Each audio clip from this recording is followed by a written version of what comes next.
By Rajan Menon Most people intuitively get it. An American preventive strike to wipe out North Korea's nuclear bombs and ballistic missiles, or a commando raid launched with the same goal in mind, is likely to initiate a chain of events culminating in catastrophe. That would be true above all for the roughly 76 million Koreans living on either side of the demilitarized zone. Donald Trump, though, seems unperturbed.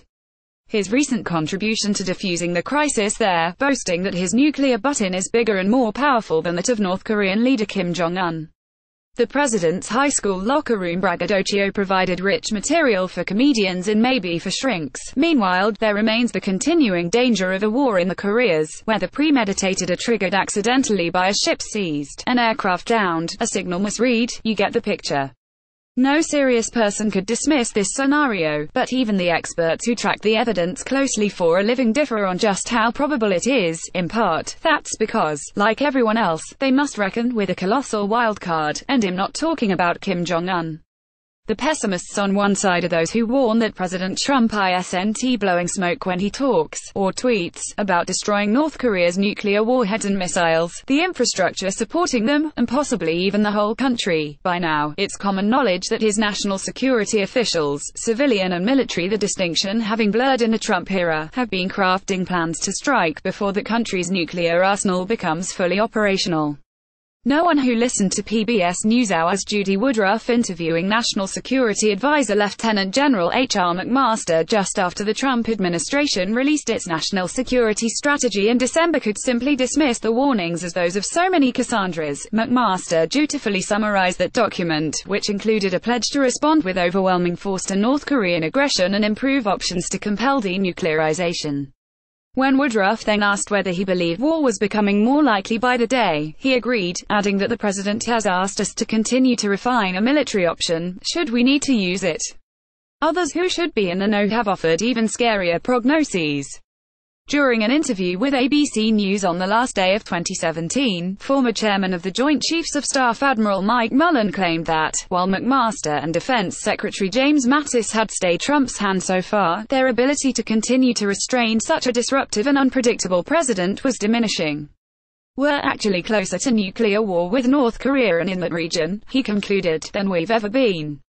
Then there's Trump himself. He has long since moved from saying, as he did last May, that he would be honored to meet Kim Jong-un under the right circumstances to warning, in August, that if North Korea threatened the United States, it would be met with fire and fury like the world has never seen. In September, he upped the ante again in a speech to the UN, declaring that he would have no choice but to totally destroy North Korea if that were needed to defend the United States. Left unspecified was Trump's definition of defend. Would additional North Korean nuclear and missile tests pose a sufficient threat for him to order a preventive war? Was his red line a fully operational North Korean nuclear force, or did he mean that he would retaliate in kind only if Pyongyang were to attack the United States, Japan, or South Korea with nuclear weapons? If either the first or second scenario represents his threshold, then Mellon's dire assessment can't be discounted as hyperbole. If it's the third, the world can breathe a bit easier for now, since there's no conceivable reason for Kim Jong-un to attack a country with nuclear weapons, least of all the United States, except in response to the potential destruction of his state. In his latest gyration, having failed to scare Kim into denuclearization, Trump has welcomed talks between Seoul and Pyongyang that he had only recently discounted and, predictably, taken credit for a turn of events that has sidelined him. He even suggested that the United States could eventually join the negotiations, meant in part to prevent a conflict during the February Winter Olympics in Seoul, and reacted positively to the possibility that they might continue even after the game's end. Of course, this president can turn on a dime, so such words mean next to nothing and should offer no solace. After all, on 2 occasions he derided Secretary of State Rex Tillerson's efforts to defuse the crisis through negotiations, declaring, "I told Rex Tillerson, our wonderful Secretary of State, that helps wasting his time trying to negotiate with Little Rocket Man. Save your energy, Rex. Well, do what has to be done." The optimists, well, sort of on the opposing side of the how likely is war debate are the optimists, a different coterie of journalists, ex-officials, and policy wonks. Their basic point boils down to this: yes, Trump has made fire and brimstone statements about North Korea, but chalk up the endless bombast to his problem with impulse control and his desire to feed red meat to his base, while scaring Kim Unfortunately, you can't put much stock in this take either, not once you consider the accompanying caveats. Gideon Rachman, an Asia specialist and Financial Times columnist, is typical of this crew in concluding that war on the Korean Peninsula is unlikely, only to liken the current atmosphere in Washington to the one that prevailed just before the 2003 Bush administration invasion of Iraq. For good measure, he adds that Lindsey Graham, super hawk, Trump confidant to the extent that anyone is, and member of the Senate Armed Services Committee, believes that war is inevitable. This is optimism. Rachman's fallback suggestion is that Australia, Japan, and South Korea won't support a preventive strike on North Korea. Now ask yourself this: how often does Donald Trump take others' advice? When is the last time you heard him say multilateralism? Jeffrey Lewis, a well-regarded expert on nuclear weapons, discounts the likelihood of war for a different reason. He thinks Trump's bombast is so much bluster, designed to jangle Kim's nerves and drive the North Korean leader to relinquish his nuclear cache lest an out-of-control American president vaporize his regime. Given what we now know about the present occupant of the Oval Office, that might be a modestly convincing thought if Lewis didn't introduce his own qualifiers. He believes Trump's faith that China, in hopes of getting economic rewards from the United States, will eventually persuade or coerce Kim to denuclearize is misplaced because Beijing lacks the necessary clout in Pyongyang. Indeed, Kim doesn't trust China and has killed or sidelined those whom he suspects of being pro-Chinese. Lewis also lays out a range of possibilities, each of which could trigger a spiral toward war. These include North Korea shooting down an American reconnaissance aircraft or sinking a South Korean naval vessel, both of which, he reminds us, Pyongyang has done in the past, the first in 1969, the second in 2010, when it still lacked nuclear weapons. Say Lewis. American-style optimism doesn't offer any more grounds for cheer than Rachman's British variant. Where does this lack of consensus on the likelihood of war leave us? The answer: no one can really assess the gravity of the danger, particularly because the man who occupies the White House is arguably the most volatile president we've ever had. It's no pleasure to quote former Secretary of Defense Donald Rumsfeld, but when it comes to the probability of war in the Koreas, it's hard not to be overwhelmed by the known unknowns. What we do know, the inability to fathom just how close we may be to war there, doesn't mean we know nothing about the Korean crisis that's worth knowing.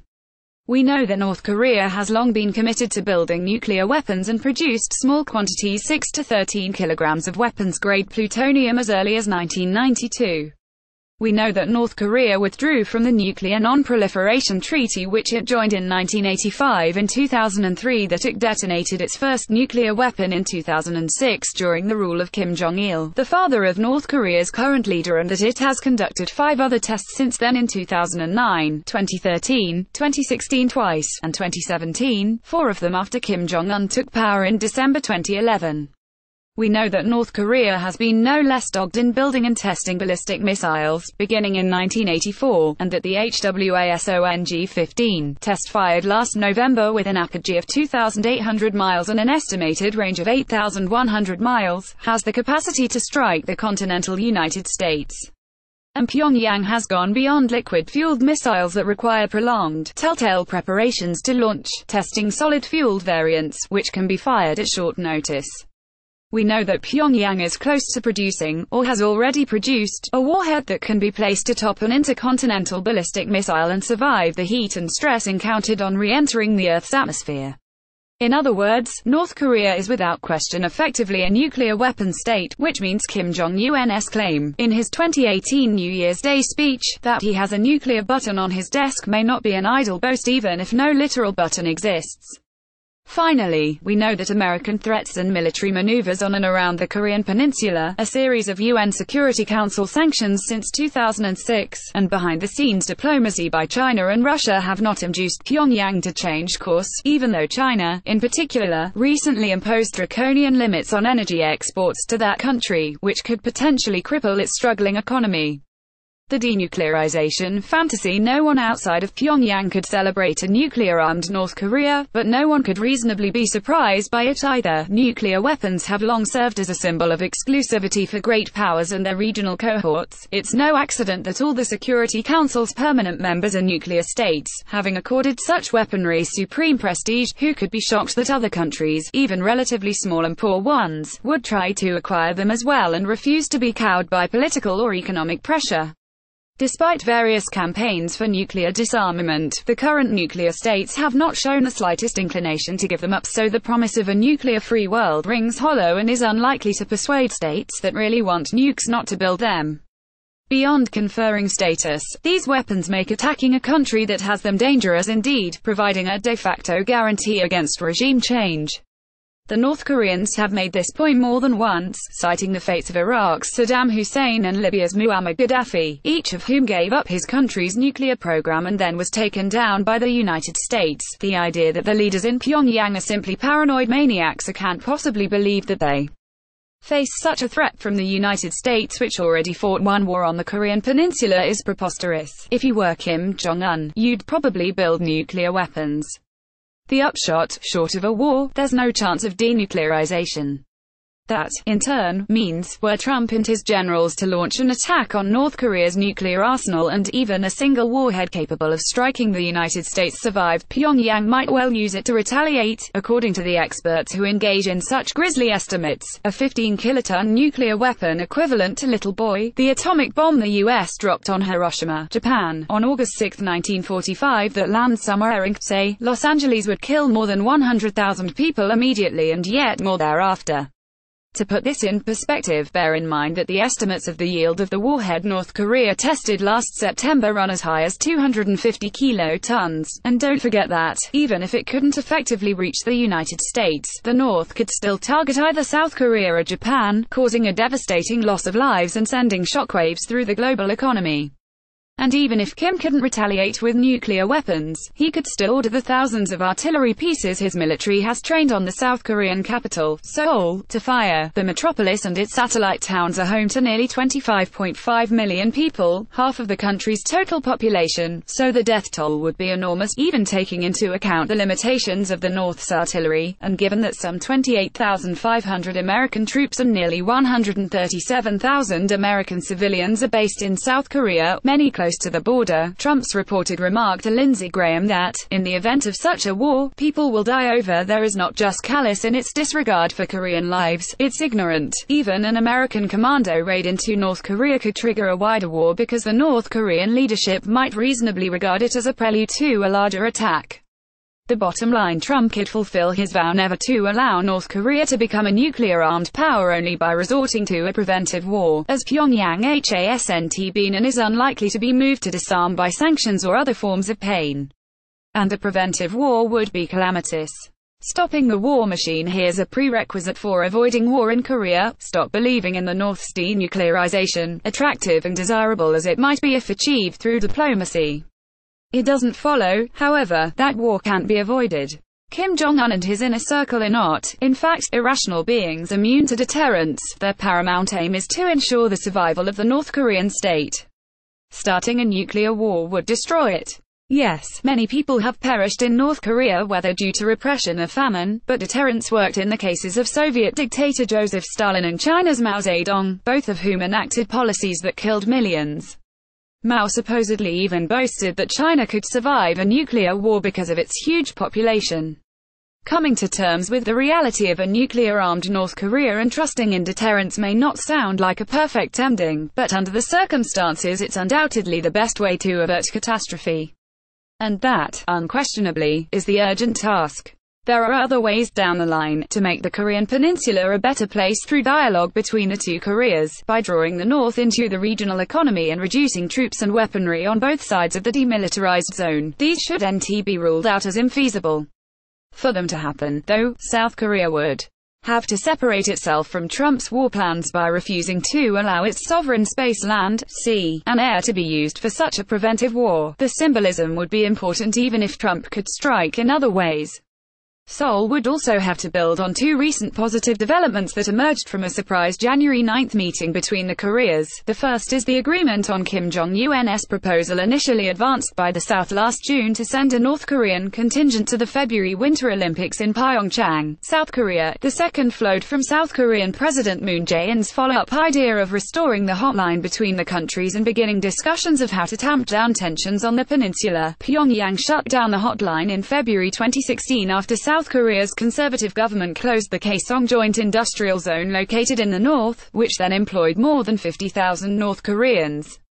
Moon's suggestion doubtless eased the way for the subsequent agreement to hold future military talks aimed at reducing the risks of war. There are further steps Seoul could take, including declaring a moratorium on military exercises with the United States, not just, as now with Washington's consent, during the February Olympics and the Paralympics that follow and end in March, but without a preset time limit. While such joint maneuvers don't scare Pyongyang, moves like flying American B-1B bombers and F-15C fighter jets in international airspace off North Korea's coast ratchet up the tension. They increase the chances of one side concluding that the other is about to attack. Trump may continue his threats via Twitter and again denigrate the value of negotiations with Pyongyang, but South Korea is a powerful country in its own right. It has a $1.4 trillion economy, the 11th largest in the world versus North Korea's paltry $32.4 billion one, and ranks 6th in global exports. It also has a formidable military and will spend $34 billion on defense in 2017, more than North Korea's entire gross domestic product. It is, in short, anything but the Asian equivalent of a banana republic for which Donald Trump should be able to write the script. Trump's generals and the rest of the American foreign policy establishment won't welcome independent initiatives by Seoul, as witness the condescending remark of a former official about the hazards of South Korea running off the leash. Predictably, mainstream warnings have already begun.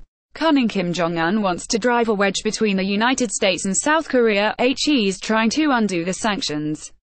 Agreeing to talks with Pyongyang will only communicate weakness. The United States must demonstrate its resolve and protect its credibility. And so it goes. Policies based on these shibboleths, which portray South Korea as an American dependency, have brought us to the brink of war. Continuing them could push us over the edge. Republished, with permission, from Tom Dispatch. Photo, Kim Jong-un and Donald Trump. Rajan Menon, a Tom Dispatch regular, is the Ann and Bernard Spitzer Professor of International Relations at the Powell School, City College of New York, and Senior Research Fellow at Columbia University's Saltzman Institute of War and Peace Studies. He is the author, most recently, of The Conceit of Humanitarian Intervention. Follow Tom Dispatch on Twitter and join us on Facebook. Check out the newest Dispatch book, Alfred McCoy's In the Shadows of the American Century, The Rise and Decline of U.S. Global Power, as well as John Dower's The Violent American Century, War and Terror Since World War II, John Pfeffer's dystopian novel Splinterland, Nick Torr's Next Time They All Come to Count the Dead, and Tom Englehart's Shadow Government, Surveillance, Secret Wars, and a Global Security State in a Single Superpower World. Copyright 2018 Rajan Menon.